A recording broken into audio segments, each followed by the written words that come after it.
Hello, students. Good morning. This is Titus, and today we are going to discuss about chapter number 6, that is for English ninth class. The name of the book is Moment, chapter number 6, and this is the title of the chapter is Weathering the Storm in Arshama. Actually, this story has been taken, or this incident has been taken in Odisha, especially the coastal plain in Odisha. So, what happened in there in our Asama block, that today we are going to discuss. Once again, I tell you, this is for ninth class, book of Moment, and chapter number 6, Weathering the Storm in Asama. And this lesson is for CBSE as well as Rajasthan board also. So this is my audio lecture, and due to some problem I couldn't make my video lecture. So anyway, but it is important to learn, or it is important to hear. So let's begin. So this audio lecture will be in Hindi, and next audio और video lecture will be in English. So ये जो lecture है ये हिंदी में है, और ख़ास करके आज हम वेदरिंग द स्ट्रॉम इन अरशमा इसको हम देखेंगे. ये नाइन्थ क्लास के लिए और चैप्टर नंबर 6 का है. अक्टूबर 27, 1999 की बात है, और लगभग प्रशांत का मदर को डेथ हुए और 7 ईयर्स बीत चुका है. तो ऐसे में प्रशांत जो है और ब्लॉक हेडक्वार्टर एरसमा वहाँ पे चला जाता, जो कि एक छोटा सा मतलब शहर है और जिसको एरसमा नाम से जाना जाता है. ये लगभग प्रशांत के गांव से और तकरीबन 18 किलोमीटर दूर है, और वहाँ पे अपने दोस्तों के साथ कुछ दिन गुजारने के लिए वो गया था. लेकिन एक दिन ऐसा होता है, इवनिंग का समय होता है और बिल्कुल डार्क हो जाता है, और साथ ही साथ स्ट्रॉम जो है वो क्विकली गैदर्ड हो जाते हैं, और वाइंड जो है बहुत भयंकर रूप से बहने लग जाता है, और उसका जो स्पीड है इतने भयंकर रूप से होने लगा कि प्रशांत कभी भी इस प्रकार का स्ट्रॉम और इस प्रकार का विंड को उसने अपने जीवन में कभी भी नहीं देखा था. तो विंड इतना तेज था, जो काफ़ी पुराने पेड़ जो थे वो सभी को उसने उखाड़ फेंक दिया था, और विंड का जो आवाज़ है बहुत टेरर था और बहुत तेज भी था, जैसे कि मान लो. और खाली उतना ही नहीं, बल्कि वाटर का जो कंडीशन है वो भी बिल्कुल एंग्री था, और जिस मकान में वो रह रहे थे उस घर के अंदर बड़ी तेज़ी से और सारे पानी जो है उस घर के अंदर घुस जाते हैं, और वो बिल्डिंग जो है उस जो घर है वो बिल्कुल इतना पानी डूब जाता है जैसे मानो कि उनका नेक तक पानी पहुंच गया, उनका गला तक पानी पहुंच गया. ऐसे कंडीशन में उनके पास और कोई उपाय नहीं था. वो अपना छत के ऊपर जाकर के रहना चाहा. तो उस दिन की जो हवा है लगभग 350 किलोमीटर स्पीड पर आवर की थी, लेकिन कोल्ड और टेरर जो हवा है वो बहुत तेजी रूप से बह रही थी, और जिस घर पे वो थे उसके रूफ के ऊपर एक नारियल की पेड़ जो है वो उखड़ते हुए उसके ऊपर गिर गया, और जिसके चलते और रूफ का जो वॉल है वो डैमेज हो गया. लेकिन अब उनके पास और कोई उपाय नहीं है, और वो छत के ऊपर थे. लगभग 36 घंटा तक ऐसे परिस्थितियों में वो रहे, छत के ऊपर ही रहे. वहाँ पे खाने के लिए कुछ भी नहीं था, केवल जो एक नारियल का पेड़ जो है वो उसी छत के ऊपर गिर गया था, और वही उनके लिए एक आशीर्वाद का कारण बन गया था. जहाँ भी देखते हैं चारों ओर पानी है, जहाँ भी देखते हैं चारों ओर पानी ही पानी है, और दूर दूर तक पानी का नज़ारा देखने को मिलता है। और खाली उतना ही नहीं, बल्कि उस पानी के ऊपर बहुत से क्रॉप्स है, ह्यूमन बॉडी से, एनिमल्स बॉडी से, ये सभी क्या करने लगते हैं, फ्लोटिंग होने लग रहे हैं, सभी बहने लग रहे हैं। लेकिन थोड़ा जैसे हवा शांत हो गया, बारिश शांत हो गया, और ऐसे दशा में नेक्स्ट डे प्रशांत अपने आप को प्रिपरेशन करता है, अपने आप को तैयार कर लेता है कि वह किसी भी तरह से अपने गांव की ओर चला जाएगा। अपने और माता पिता को, अपने परिवार के लोगों को वो देखेगा, उनसे मिलेगा। वे जिंदा है या भी नहीं, इस बात का जानकारी को वो करेगा, उसके बारे में पता वो करेगा। तो प्रशांत अभी किसी भी तरह से वो निकालने के लिए चाहता है, लेकिन प्रशांत का जो दोस्त है वो उसको मना कर देते हैं, कहते हैं कि बाद में तू चला जा। लेकिन इस खतरनाक परिस्थिति में भी प्रशांत अपने आप को रोक नहीं पाता है, फिर वो आगे बढ़ता है। तो जाते समय वो एक स्टिक को अपने साथ में लेता है, ताकि और किसी भी तरह से स्टिक के द्वारा उसको पता चलेगा कि पानी का गहराई कितना है और वो किस दिशा में जा रहा है। यहाँ पर हम देखते हैं कि प्रशांत का जो गांव है एरसोमा से करीब 18 किलोमीटर दूर था। 18 किलोमीटर तक एक लकड़ी के सहारे, एक स्टिक के सहारे वो कैसे पहुँचेगा, ये बड़ी सोचने वाली बात है।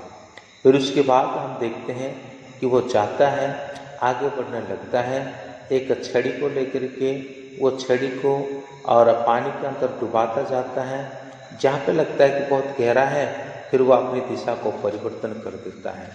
फिर कुछ दूर तक वो तैरने भी लगता है। जैसे वो तैरता हुआ जाता है और पैदल जाता है, तब क्या देखता है कि ह्यूमन डेड बॉडीज, मैन का, वुमेन का, चिल्ड्रन का, बहुत सारे डॉग का, कैट का, गॉड का, और ऐसे कई सारे जो कैटल्स का, ये सभी पानी के ऊपर फ्लोटिंग होता हुआ और पानी के ऊपर तैरता हुआ देखता है।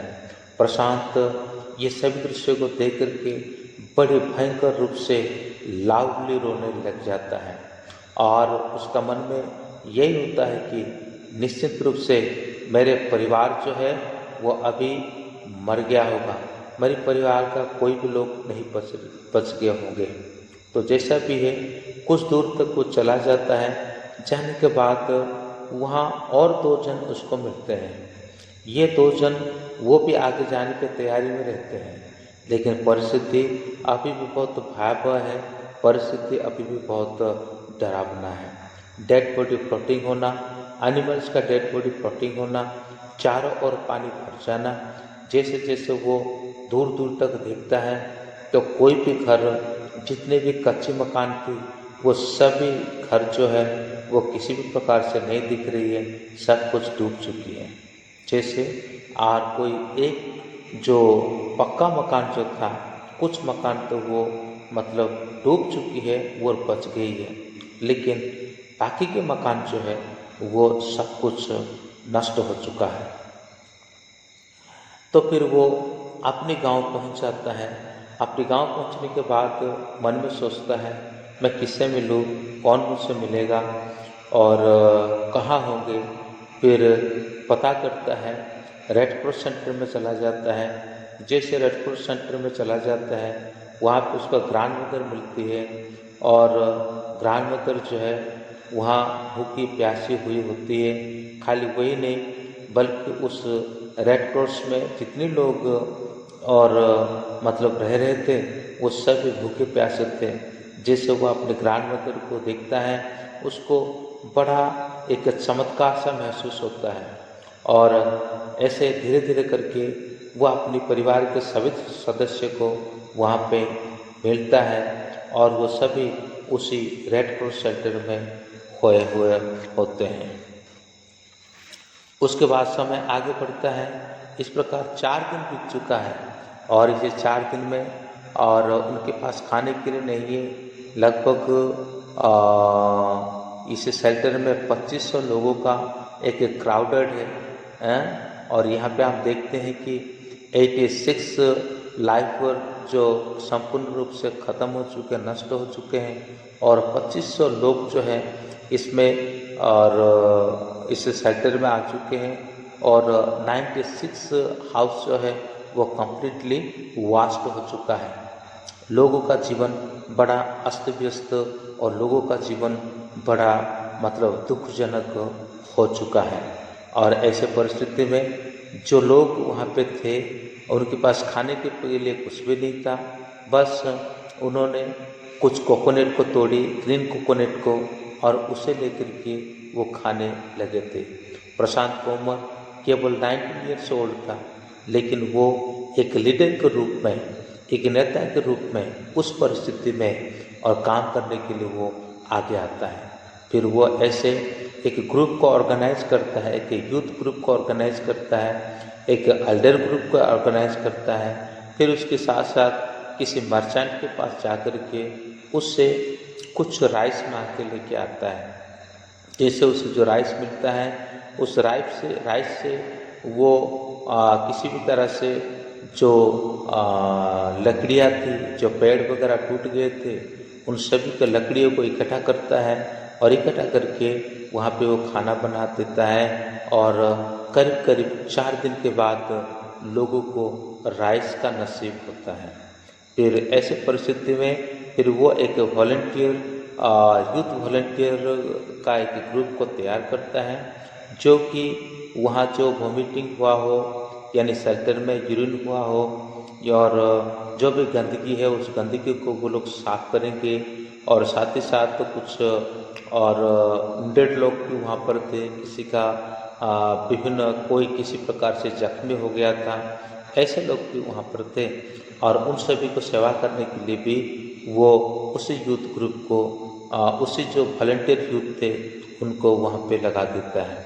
तो 5th डे का दिन हेलीकॉप्टर आता है, ओवरफ्लोइंग करता है, और फ्लो करते करते कुछ फूड पार्सल को वो ड्रॉप कर देता है, और फिर उसके बाद वो चला जाता है। और फिर काफ़ी मतलब समय तक वो यहाँ पे नहीं आता है। लोग अपना बर्तन वगैरह लेकर के आ जाते हैं, लेकिन और हेलीकॉप्टर का कोई अता पता ना होने के कारण लोग ऐसे खाली मतलब बर्तन लेकर के चले जाते थे। तो इस समय में उन्होंने एक विशेष प्लान को सोचा। प्लान तो ऐसा था कि जितने लड़के लोग होंगे वो बर्तन को ले लेंगे और अपने पेट के ऊपर रख कर के, खाली बर्तन को अपने पेट के ऊपर रख कर के सो जाएंगे।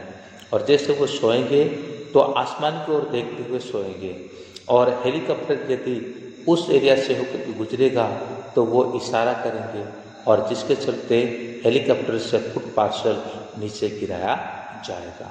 उनके सोच के अनुसार, उनकी योजना के अनुसार ऐसा ही हुआ।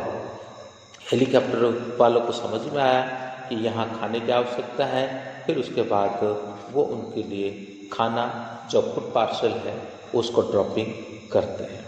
तो प्रशांत यहाँ पे देखता है कि बहुत से बच्चे हैं या ऑर्फन हो गए, अनाथ हो गए, उन सभी को इकट्ठा करके लेता है। पॉलीथीन का सीट लेकर के एक शेल्टर उनके लिए बनाता है। फिर उसके बाद वहाँ कुछ महिलाओं को वो रख देता है ताकि वे उनको देखभाल करें, उनको खाना खिलाएं, उनकी आवश्यकता को पूर्ति करें।